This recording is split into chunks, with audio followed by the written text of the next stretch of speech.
Hey guys, and welcome to the FitPro Social with me, David Kyle. And me, Ash Burleigh.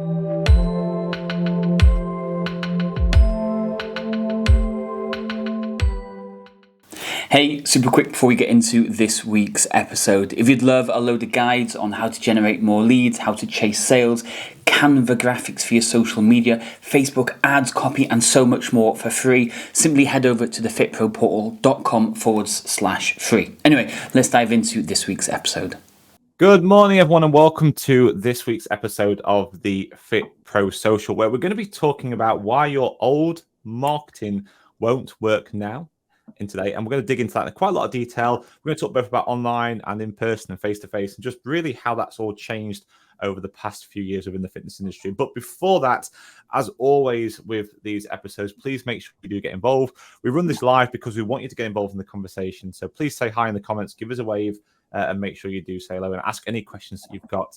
And of course, if you want to come join us live on one of our FitPro Social podcasts, you can do that by heading over to thefitprosocial.com, and you can come register to come join us on here and talk about anything you want when it comes to the fitness industry. Last thing I want to mention as well around this is our FitPro Social Mastermind that officially launched this week. And if you're interested in joining the FitPro Social Mastermind, that's where you get to work closely with myself and Dave. And we'll work with you over a 12-month period to help develop everything to do with your fitness business and help you set up, well, a hybrid fitness business, really. And I think we'll do some maybe episodes around hybrid fitness and that over the coming weeks and months. But if you want to find out more about that mastermind and what's actually involved, last week we did a live training, both onto our different profiles. So if you want to go and check those out, let us know, and I'll pop the link to that directly in the comments, so you can find out more about the mastermind, exactly what's involved, and how you can join if you want to come join us. So, hey Dave, how are we doing? Doing okay. It's a little bit hot, bit of a strange time of year. Warm, yeah. Should be getting colder. It's a strange one. I'm in my hot box. I call this my hot box in here. It does get really hot and sticky. And I love to go and open the window, but all you can hear is like so much noise outside. So I want to keep it shut whilst we're doing this. So obviously today we're going to be talking about, well, why your old marketing won't work now. Might be an interesting one because a lot of people are probably still doing the same kind of marketing approaches and techniques they've been doing for maybe the past 5-6 years or so. And they may be noticing, or at least I've noticed that they're noticing, that it's not as easy as it used to be to maybe find new leads, to attract new leads in, to make sales, and to actually get people through your programs and retain them. These things seem to be changing. At least that's what we're noticing in the industry. Would you say that's the case? It's never been easier to find leads. Yeah. But the older ways of finding leads is different now than what it used to be, if that makes sense. The perfect example could be pre-internet. You'd be doing newspaper and radio and flyers and all that type of stuff. And then the internet came and it completely changed the game. So now you can do all that stuff and you can do the internet stuff. And then obviously with the internet evolving and developing and everything like that, it changes again. So it's never been easier to find leads, and there's an abundance of leads out there. Like, we're in what you call a health crisis, basically, where the government are telling us we all need to lose some weight. So like there is an abundance of people to work with. So there's abundance of leads. We just need to maybe change the tactic, the attack, how we go about finding leads. And then, like, we're going to discuss how you actually keep a client on board, because keeping a client on board today is actually very different to how it was just a couple of years ago. But one simple reason that there's so many more people trying to hunt down your specific clients. So yeah, it is going to be another complicated episode again today. We like to keep it complicated, don't we? I think if we start off with that first thing you mentioned there about the old ways of doing it. So let's talk about internet times to start off with. What I found quite interesting, what you mentioned there, was you said about before, when you started off, you did newspaper articles or ads in magazines and those kind of things, flyers. That was the old way. And then internet came along, and that changed the way you market. And then what sort of stuff would you do like on the internet? Like, you might run ads, for example. You might put information out there on forums and things like that. And eventually social media came around and so on. But I suppose, interesting enough, even though they're all different ways of doing it, to me, the fundamental seems the same. Like at that stage, really, it's creating awareness that you exist and that you can help somebody in the places where those people hang out. Because that seems the same. Yeah, I know it's becoming a lot more popular, or well, I wouldn't even say popular. As people start to get better at marketing, they realize your whole job of marketing is to stop somebody in their tracks. That is your job. Your job is to stop them from doing something and then either take action or remember what it is you're doing. So like when we're saying you're running Facebook ads, you want to create content or videos or images, whatever, that's going to stop people from scrolling. The easiest one. But then you're walking down the street and you see a really catchy, interesting sign on the side of a bus advertising something specific.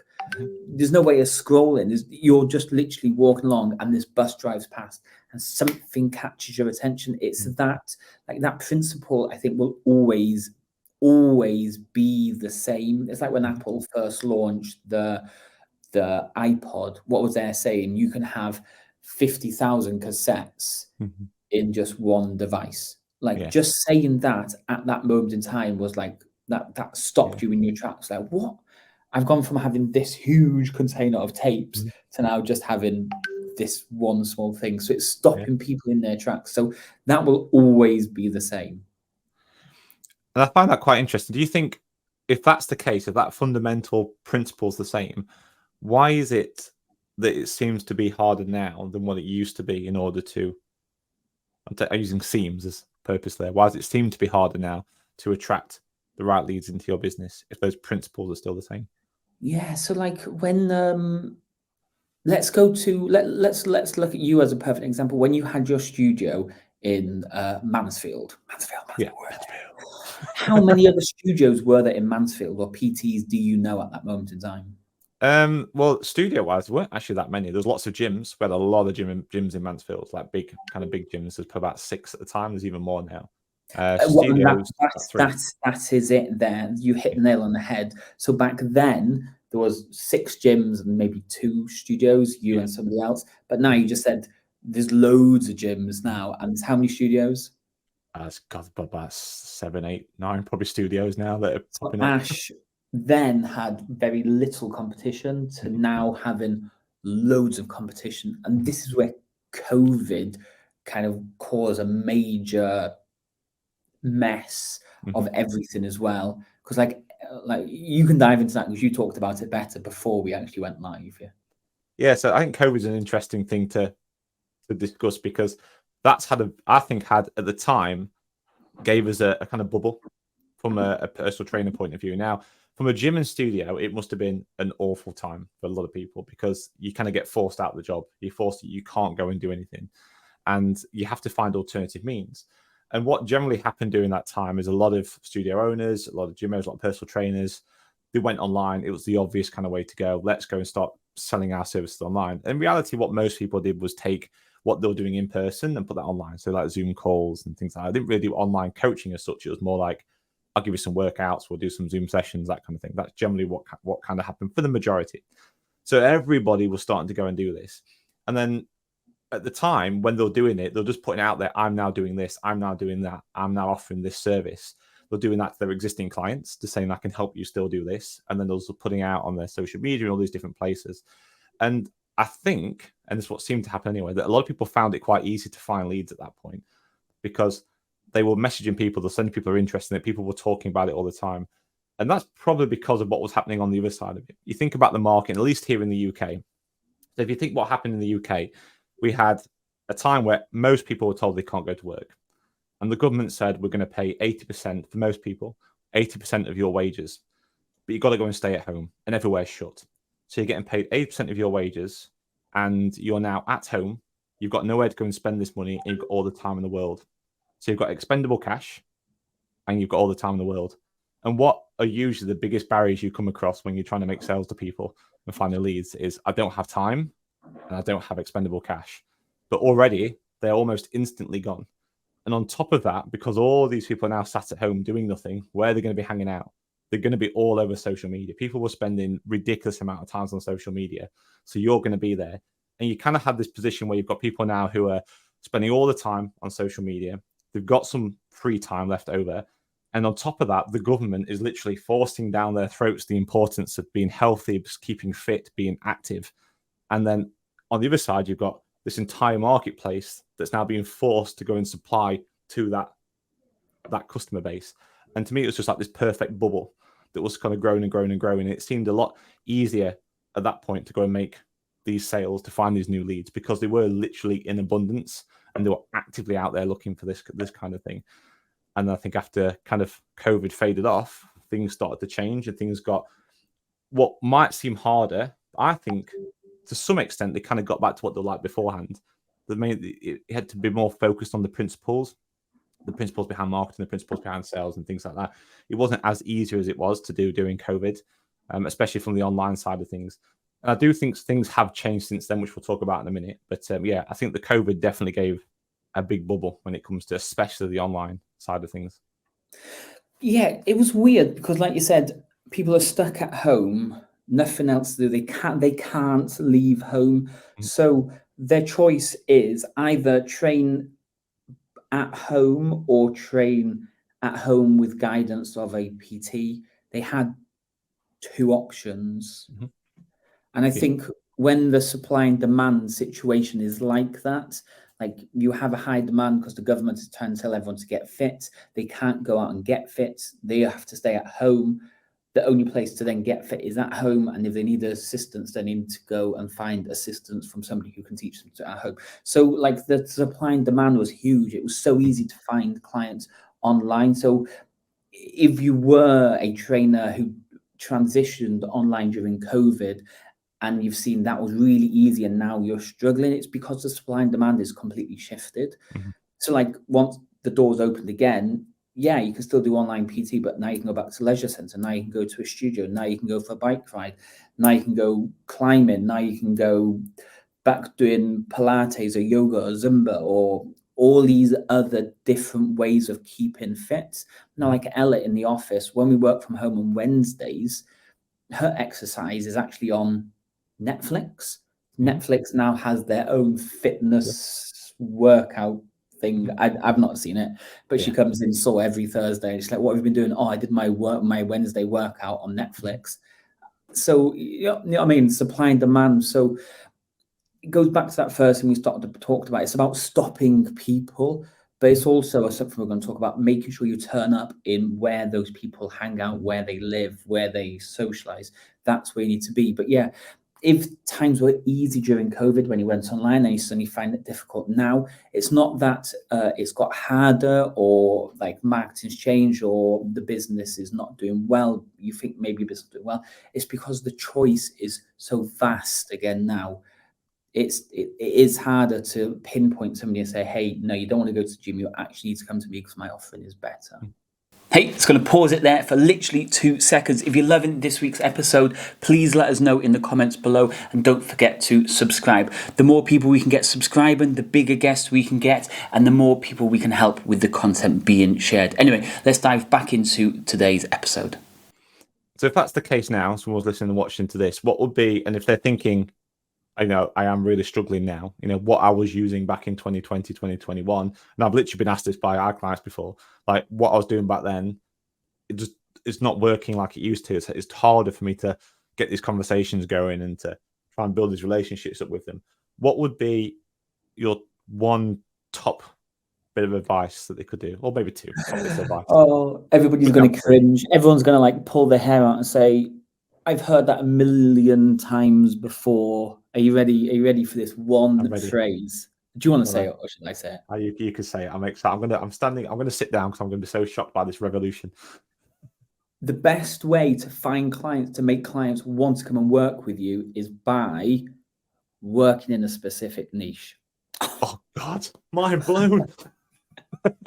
Like guys, online when the COVID was here, they just needed help. It doesn't matter who they went to, they just needed help.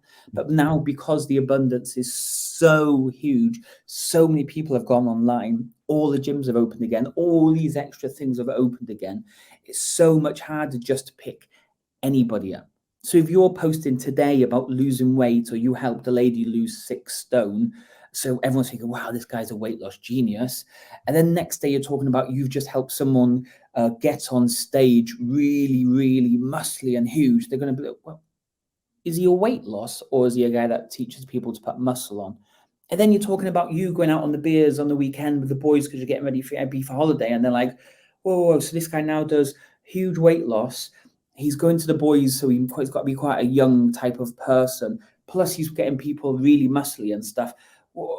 And you're just confusing them. Where if you have a specific target audience, if you have a niche, like this is like 101 in starting a business, not just a fitness business, any business, that will change everything for you. Yeah, I mean, niches are literally the most powerfulest thing out there. And I think sometimes people get confused between like niches and avatars and stuff, but basically just trying to think of the particular market you want to work in and the particular problems you can solve for that market. If you can identify those, your life's going to be so much easier. And I think the word you mentioned there, confusion, I think is a really important word to dig into, because if you have somebody who is actively looking for this kind of thing, if they're confused, they're not going to have confidence in the purchase they're about to make from you.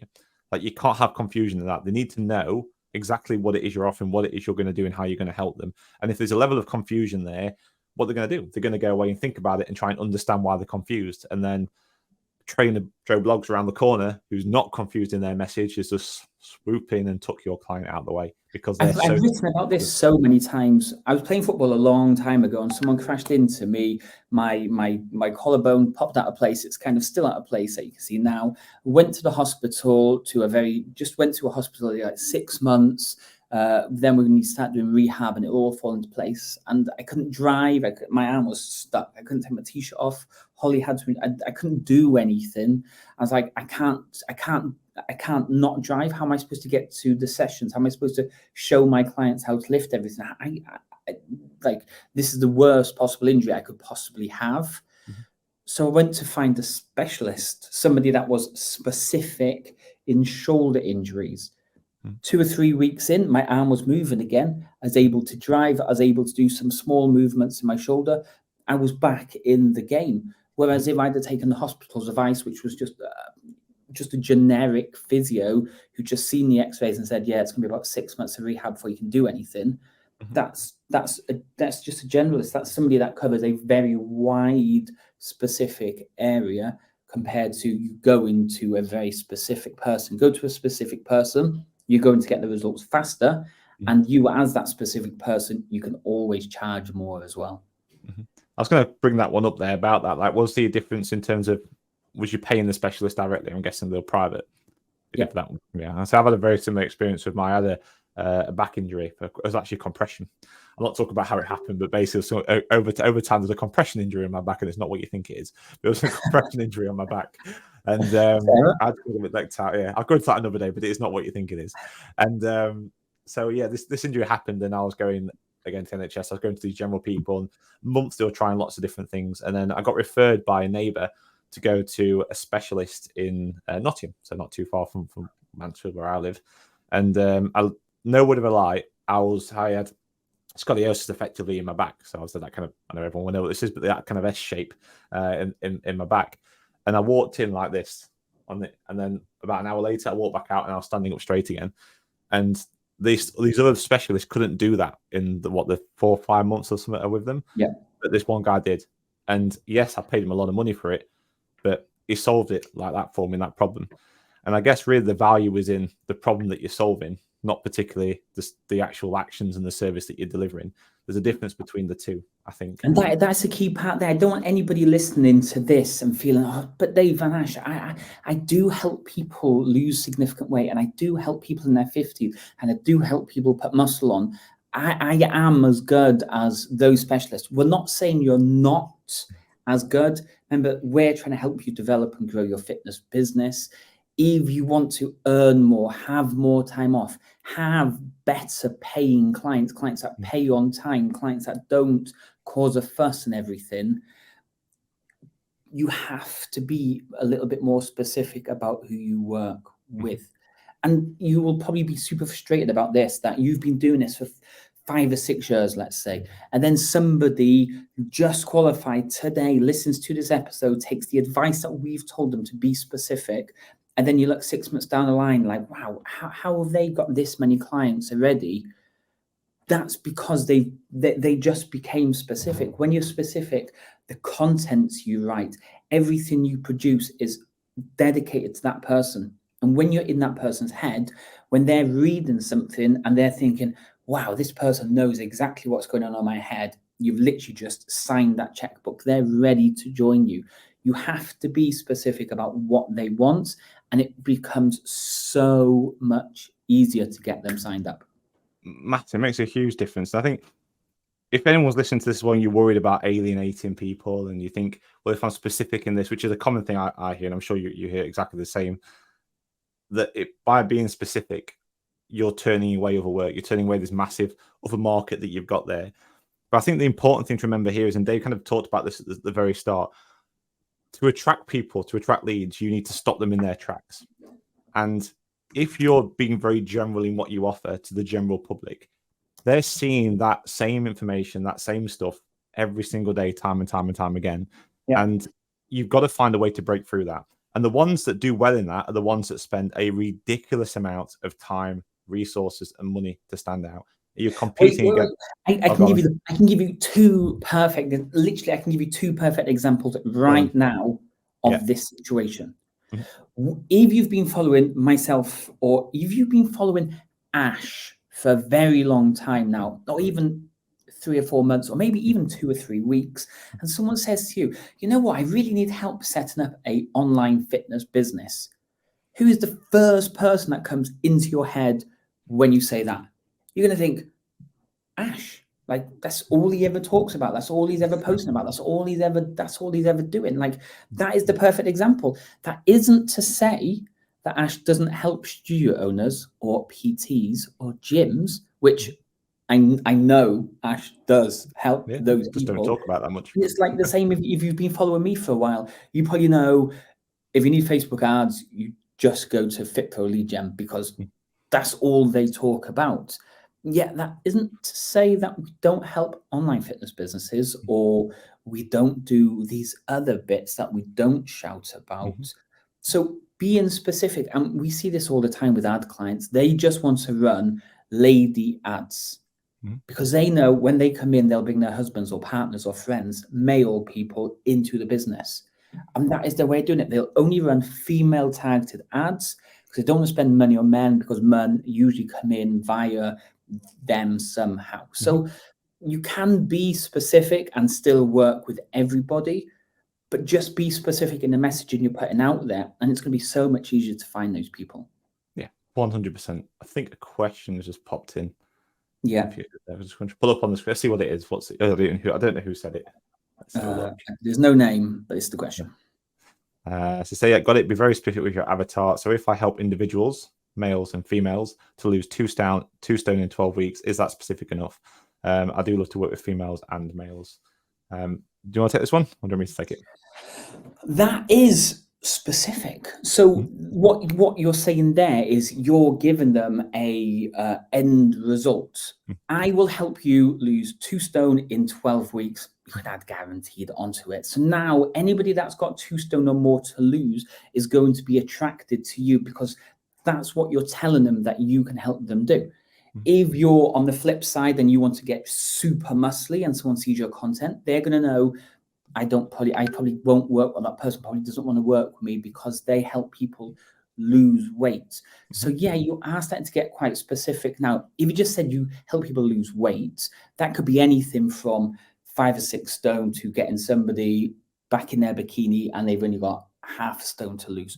But being specific about here, your outcome, this is almost like your mission statement. I mean, this is really digging deep on your business setup, which is really important. So, we're getting really deep now, but by being specific in the outcome, it's going to be much easier to attract people that want that outcome, because that's all you're going to talk about. And it just makes it so much easier to attract. So that's my view. Ash? Yeah, I mean, I agree with most of that. I think you're starting to get more specific in what you're offering there. and the fact that you're solving a particular problem. And to me, that's Yeah. one of the most important things when it comes to making any kind of effective like an offer, because that's kind of what that is there. It's not really an avatar. I'll talk about why I don't think that's an avatar at the moment, but it is a niche, like an offer within a niche. You're trying to help the male and females lose 2 stone in 12 weeks. So you're solving a particular problem for them. Now, you have to think with that. There's probably a lot of people out there who want to lose 2 stone in 12 weeks. And there's also males and females there. And Dave kind of mentioned earlier on that maybe they would run marketing or ads or something specifically for females or most specifically for males.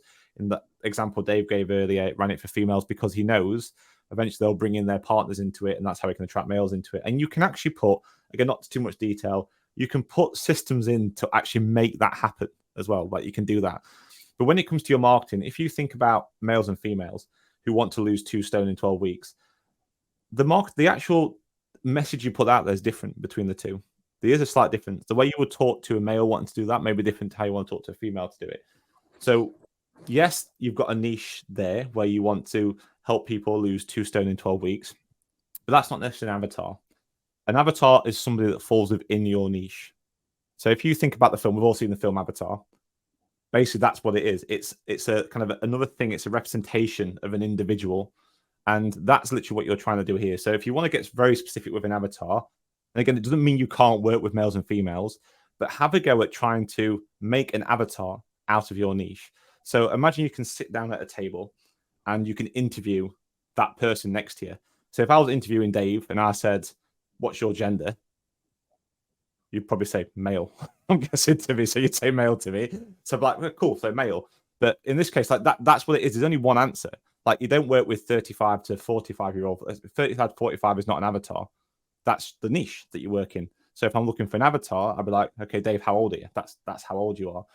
And what that allows you to do is really truly understand what an individual might be within your niche. And when you understand that individual, when it comes to creating content or putting any kind of message out there, you can just imagine your avatar reacting to that content. So what would stop that individual in their tracks?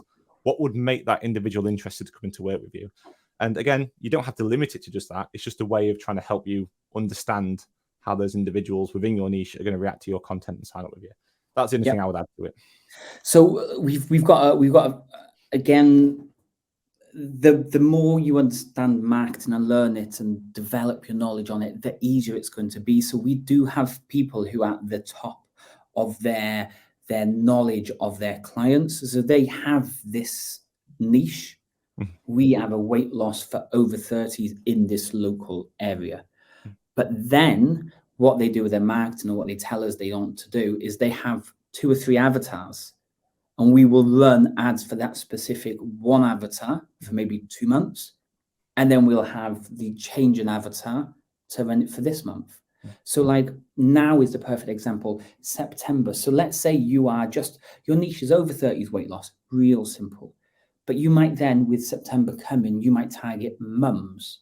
So kids going back to school, more free time on your hands, looking to lose weight, over 30, live in this area, then come and join our program. But then when September ends and you move into August, September, November, October, you then might change your avatar. You still have that niche, over 30s weight loss in a specific area, but you might go from mums now to men. So men over 30 that live in a specific area, that have 2 stone to lose. So again, your avatar can change. It doesn't have to be the same all the time. So this is where, again, we're getting really kind of technical now. You have a niche, and then you have your avatar, but you can also have a couple of avatars within that niche if your marketing plan is built around that setup. Oh yeah, 100%. And even I think, which we kind of said we're going to get onto anyway, and I think it's a good way to move on to this, around kind of the retention of your clients as well.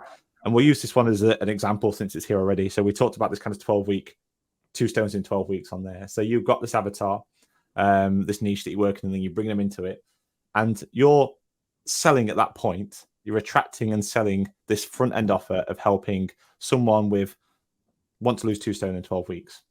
But when you come to the end of that 12-week, is your avatar still the same, or is the niche you're working in still the same? In reality, it's not, because your niche, your avatar, no longer needs to lose 2 stone in 12 weeks. So as you're working for this front end offer, it's also important to make sure that you're thinking about how you're going to retain that client for the long term. And client retention is not just about doing the best, it is about doing the best job possible and helping them, but you need to give them a reason to continue working with you. And you need to understand that as your avatar starts their journey with you through that front end offer, that 12-week program in this case, as they go through it, that avatar is going to change as they start to lose weight, as they start to look at different ways of approaching stuff. They start becoming more active as a person. They start eating differently. Their ambitions are going to change. Their approach to life is probably going to change. So you need to make sure that as you go through that, you understand how you can then approach that person and effectively market to them again to keep them in your program for the long term for your back end offer. So I know we're getting a bit more complicated there, but it is important to understand your avatar will not generally stay the same as they're working with you. It will change. So the perfect reason why, and that kind of goes back to what we were talking about maybe 10 minutes ago, when Ash opened up in Mansfield initially, there was 6 gyms and 1 or 2 studios. Now there's loads of gyms and loads of studios. So somebody came in because they saw your advert, they liked your offering, they fit your niche and your avatar perfectly. They achieved the 2 stones in 12 weeks.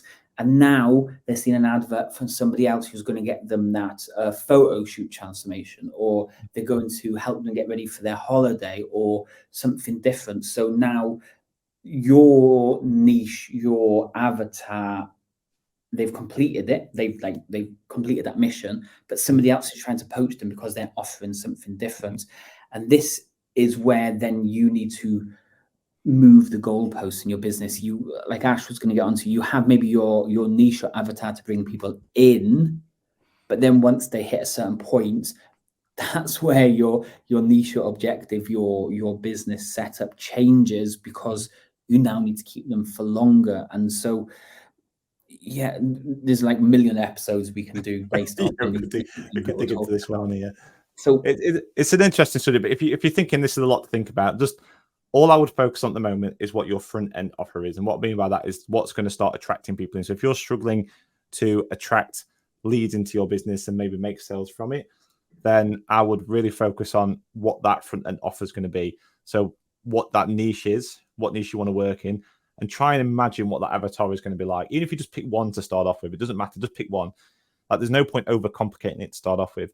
If you can pick one avatar and, like I say, imagine they're sat across the table from you, you're interviewing them, and then create your marketing just around that particular avatar for that niche, and then start putting it out there. And I think if you do that, you'll start practicing, you'll get used to doing it, you'll start attracting more people in, and then things can start to develop over time. You don't have to get it right straight away. Business is literally a huge learning curve. It's a constant learning curve. It's always changing, always adapting.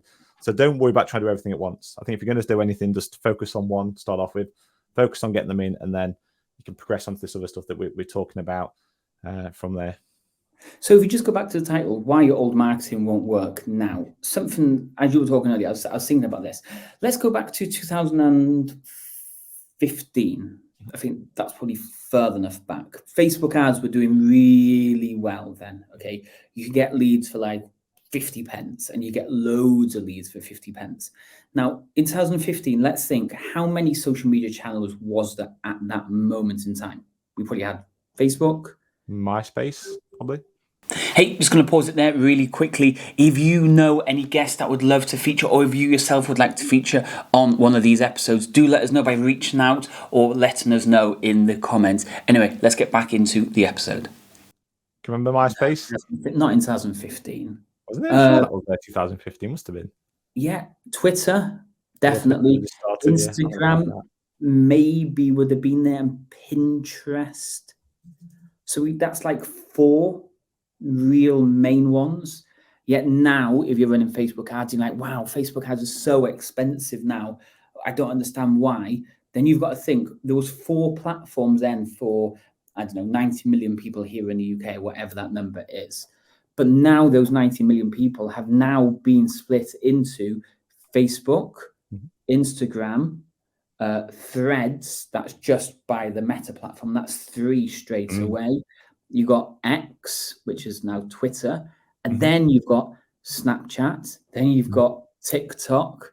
I'm not down with the kids these days, so I don't with the kids anymore. But there's going to be a load more growing from there. So yeah, Facebook ads really used to be super cheap. because loads of people were on it back then, because their choice, we talked about this earlier, their opportunity, the places they could be was this many, 4, whatever you want to say. But now there's 8 or 9 or 10 places that's available. So they're most likely not going to be on Facebook at that moment in time. Your advert could be, they could be in a different place or different place or different place again, which then really starts to make it harder for you to be just on Facebook. Yes, you need to have one channel that you want to be significant on, you want to, like, that is your place to hang out. But you also need to be considering, what other channels do I need to be on? Or is my main target audience, my niche, or you're going to get super specific, your avatar, what platform do they really hang out on? Not 20% of them, they're a much higher number. Where does 80% of them hang out? And that maybe is where you need to be doing your marketing. So that's why your old marketing, what you did back then, still the same now, but won't work as well now. I mean, a really good example of that is how people's tendencies change. So, for example, when I first started doing things, Facebook was a great way to find leads for us. It really was. But then there's a shift over to Instagram. So I knew people were spending more time on Instagram. And that's at one point out of our business now, we know that, like, YouTube, for example, is a really good place for us to go to find more leads for us, and then a bit more advanced YouTube to find them and then retarget them through Facebook and Meta. But like, there's different ways to do them. But that is just over the past, like, what, 7-8 years. Those things have changed, because you just need to understand your avatar now is different to what your avatar was 5 years ago. It's going to be different to what your avatar is going to be next year, and so on. So make sure you pay attention to all that. And as Dave said there, if you sat here thinking like, okay, which one do I pick? Always go back to your avatar, to your niche. And that's why that avatar, I think, and imagine as an individual, is so important. And even, like I say, just start with one if you need to start with one. Don't overcomplicate it. And think, where does that person hang out? Where are they? Where are they spending most of their time? On what channel? What places on that channel are they doing it? And that's where you want to target.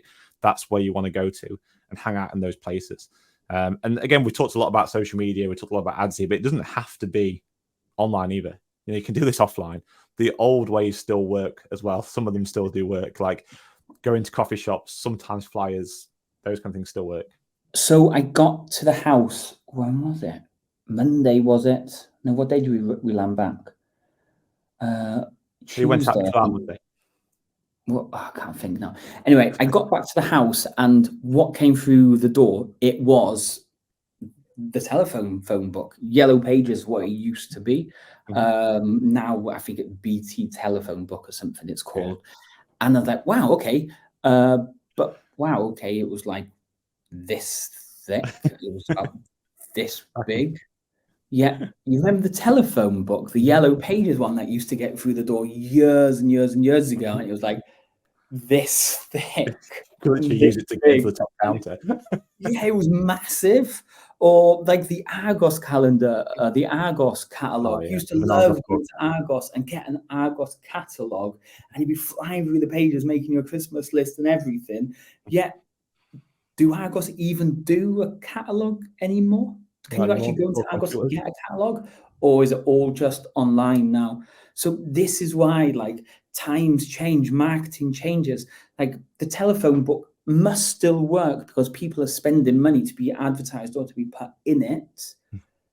But you also need to update and change with it to make sure you're in front of your people. Exactly, yeah. And it's understanding where that market is and those people are. Like I said, there'll be certain people that will read that phone book, and that's probably, I'm not going to jump to conclusions, but I can probably guess what ads would be in there. But the idea is that they know that's where their audience is. Yeah. That's where they're going to be. And that's the key thing about it. It's all about truly understanding where your audience is going to be. And that's where you put yourself. Those principles behind marketing, I think, always have been the same. You know, no matter how far you go back, it's always been the same principle. It's just that sometimes things have changed. You know, things do change. The way those things are implemented, the change, the way where people hang out change. And I just think, especially during the COVID, when COVID happened, that COVID bubble made it a little bit easier to find those people. And I think now that bubble's kind of burst. We just need to go back to some of these fundamental and foundational skills when it comes to marketing, and really think about those basics. Think about, like Dave said there, the avatar, the niche that you actually want to go and work in, where they hang out, put yourself in those places and solve a problem for them. And like Ash said a little bit more, when they do sign up, make sure you keep solving those problems, or make sure you keep changing the targets or moving the goalposts, or whatever you want to call it, so they don't think that they've completed your program. They now move on to the next level, or the next level. Like when you play your game, like whatever games you're playing, level 1, kind of easy, you conquer that. But they don't make level 2 that easy, because if it was really easy, just get bored of it really quickly and move on to another game. Level 1 is easy. Level 2 is a little bit hard. Level 3 is a little bit harder again. Level 4 is a little bit harder. So you just keep pushing you and your knowledge and your ability up the levels. And it needs to be the same in your fitness business to keep people, unless obviously you are the only gym in the area and there's no other place to go. Yeah, sometimes you have those benefits, don't you, when the competition is kind of taken out of the way. Cool. I think that's I hope that's covered and kind of answered that question today on this week's episode. I'll tell you one thing I wouldn't mind diving into in another episode, which is all about that retention side of it, because I think we could go, there's so much stuff we could unravel on this over loads of different episodes. But one of them, that retention side, because I wouldn't mind digging into that, about the avatar side of that, how you keep them, and also how do you actually compete against the light of Netflix, as you mentioned earlier on. How do you compete against that? And what do you need to do to make sure you don't lose your clients from that front end offer to the likes of Netflix? I think that'll be quite an interesting one to talk about in one of those episodes. So if you're interested, and make sure you don't miss out on that episode, make sure you head over to the fitprosocial.com to find out how you can subscribe to this. You can subscribe to us on Spotify and all the other podcast channels as well, if you want to go and check those out. So yeah, cool. I think that's it from us. Anything you want to finish up with, Dave? No, enjoy your holiday. Ash is on holiday for 2 weeks. We might not have an episode for 2 weeks, depending if Ash has signal while at sea. We'll try. It might be a bit of a dodgy one, but I'll give it a go. But if you are looking to start a hybrid fitness business, looking to really take your fitness business to the next level, then check out, like we said, the FitPro Social Mastermind. That's fitprosocial.com/mastermind. You can read about everything we're doing there, and potentially come and join us. But for now, enjoy the rest of your sunny day if you're here in the UK, or if you're elsewhere.